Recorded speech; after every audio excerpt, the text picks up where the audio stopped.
प्रकल्पग्रस्तांनी बांधलेल्या गरजेपोटी घरांना आता शासनाकडून दिलासा मिळणार आहे, कारण महत्वपूर्ण निर्णय हा शासनाने घेतलेला आहे।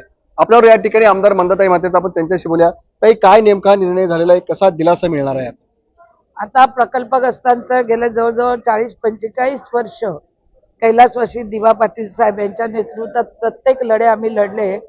त्यातून आम्हाला 12.5% जमीन त्याच वेळी आम्हाला मिळाली होती दिवा पाटलांमुळे। आता जो लढा होता ती आमची जागा जी आहे ती कायमस्वरूपी करणे, त्यासाठी आम्ही सगळेच जण प्रकल्पग्रस्त नेते जे आमचे संघटनेचे आहेत, आमचे भोईर साहेब आहेत, राजेश पाटील आहेत, आमचे पंडितदादा पाटील आहेत, आमचे सगळे लोक इथले डॉक्टर राजेश पाटील वगैरे अनेक लढे आम्ही लढले इथं।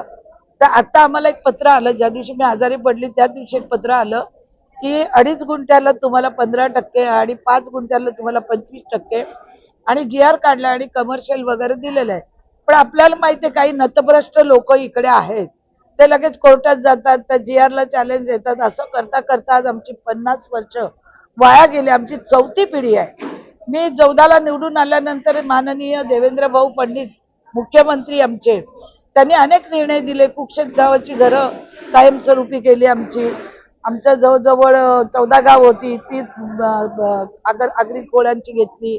त्याच्यानंतर हा निर्णय दिला प्रकल्पग्रस्तांचा, मुलं कामाला लावायचा तो निर्णय दिला। अनेक निर्णय, प्रॉपर्टी टॅक्स 3 पट झालेला तो सुद्धा मुख्यमंत्री साहेबांनी 1 पट केला। कुक्षेत गाव, जुईनगर या लोकांनी त्याचा फायदा घेतला।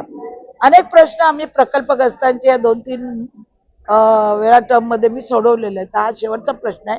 माझी लोकांना आपल्या माध्यमातून विनंती आहे की बघा, तुमच्यासाठी लढणारा कोण नाही। शेवटी आज आम्ही आहोत तर लढत आहोत। आणि आता हे आणलेला जे तुमच्या मालकी हक्का जी जमीन आहे ती तुम्ही आज जर आम्ही करून घेतली नाही तर तुम्हाला पुन्हा कधी मिळणार नाही।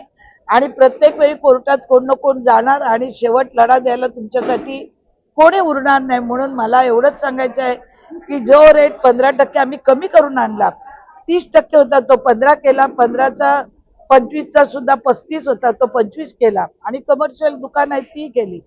तर त्याच्यामुळे आणलेला निर्णय जो आहे ते जमीन आपली जी आहे ती नावावर करून घ्यावी अशी मी सगळ्या ग्रामस्थांना, 95 गावातल्या ग्रामस्थांना मी विनंती करत आहे की आपण हा निर्णय आपण मान्य करावा। कारण आपल्या ज्या काही त्रुटी असतील त्या आपण भांडत बसू शिडको बरोबर, सरकार बरोबर, पण पुन्हा असा निर्णय होणं शक्य नाहीये असं मला सांगावंसं वाटतं। नक्कीच आपण पाहतो की एका बाजूला सिडको आणि महानगरपालिकेकडून या गरजेपोटी घरावरती तोडक कारवाई केली जात होती, मात्र आता या निर्णयामुळे हे कुठेतरी संरक्षण आता या शेतकऱ्यांना प्रकल्पग्रस्तांना मिळणार आहे। विनायक पाटील, ABP माझा, नवी मुंबई। ABP माझा, उघडा डोळे बघा नीट।